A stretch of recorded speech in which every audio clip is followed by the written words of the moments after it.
These walls could talk. To walk these halls, you know how to give back. You know how to reach back.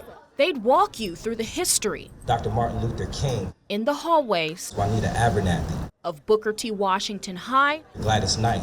Over 100 years. Maynard Jackson. Many legends walked through those halls during a time when opportunities for blacks were scarce. You had to pay to get into Washington High School. $50 to come to school.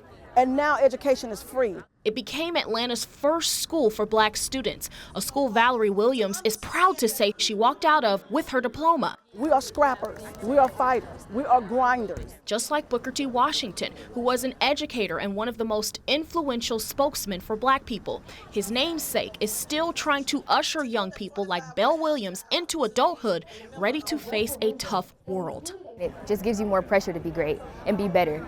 Born from Washington's vision to the tears of joy falling from his great-great-granddaughter's eyes, full of pride, knowing the impact he continues to have on students. It's an engravement of his philosophies, of the standard that he set well before his time. Washington lifted the veil of ignorance, and members of the Georgia Historical Society lifted another veil, showing off the school's historical marker, preserving the history in these hallways forever. It is important that students know the history so that they don't repeat it, so that they know the possibilities.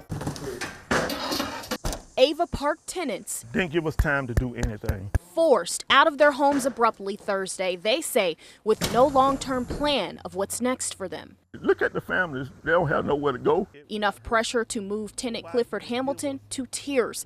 He figured this day was coming as he's been trying to expose conditions here for some time with a petition. I started talking to my neighbors.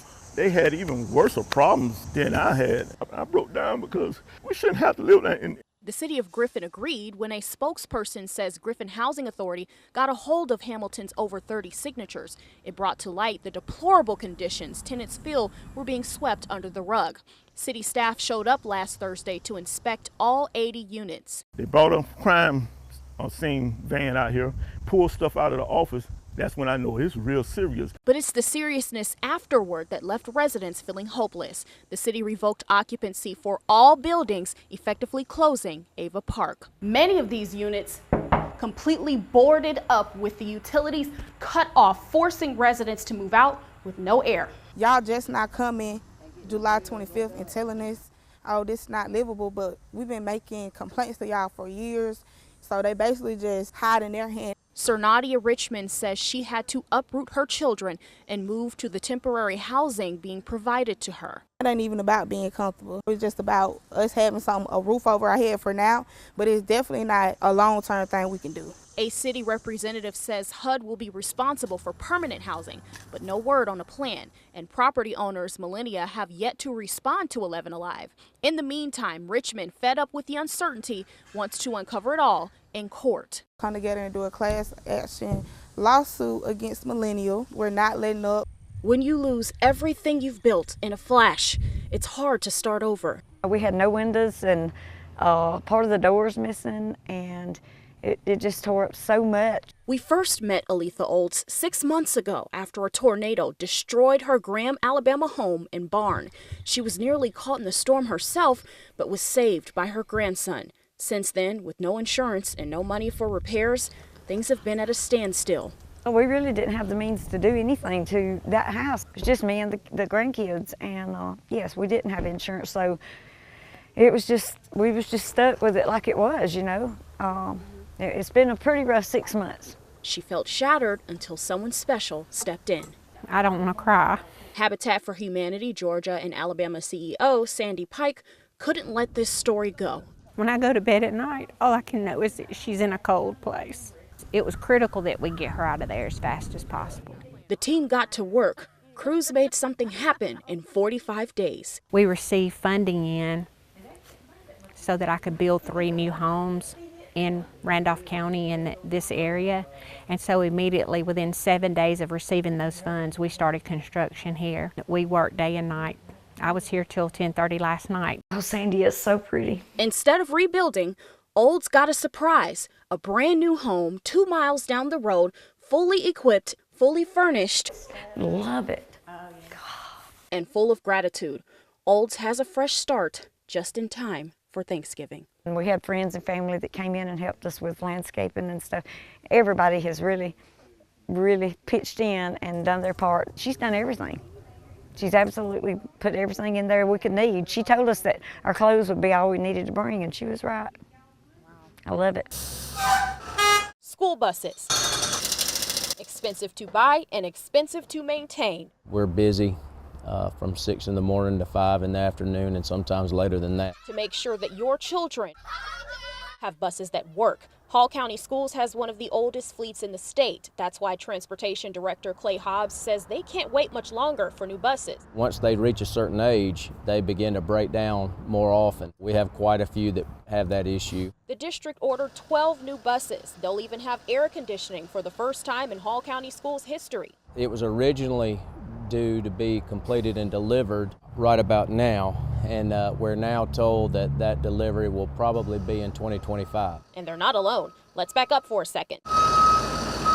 When you map it out, it seems the further away you get from Atlanta, the worse the problem gets. The green counties have noticed delays, the red counties have not.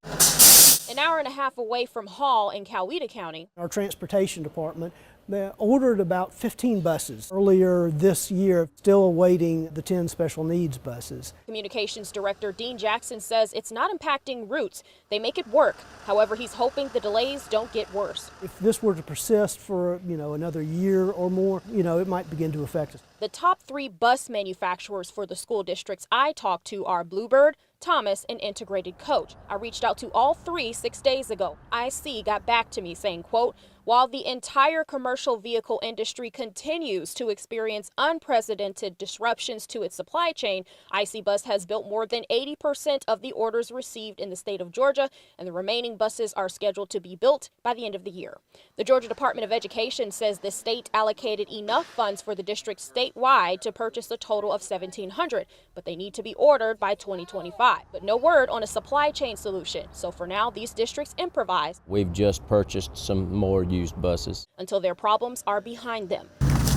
Piles and piles of trash. Take the scenic route with Joey Lasky. Spray paint all the way down. To an unauthorized art project from some students at Berkmar High. That really never ends. Because of a select few, the view behind Mattress and More on Beaver Ruin Road is ruined. Principal's coming now, buddy. Another one bites the dust. Lasky says this has been going on for years and got worse. The teens leaving behind their bottles and broken glass, liquor and litter, garbage and graffiti. And how are they getting here?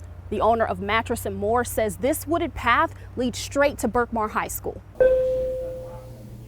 We're open high school campus. The only thing deterring them, the perimeter of our campus is a chain link fence. We repair the fence, they cut through the fence again.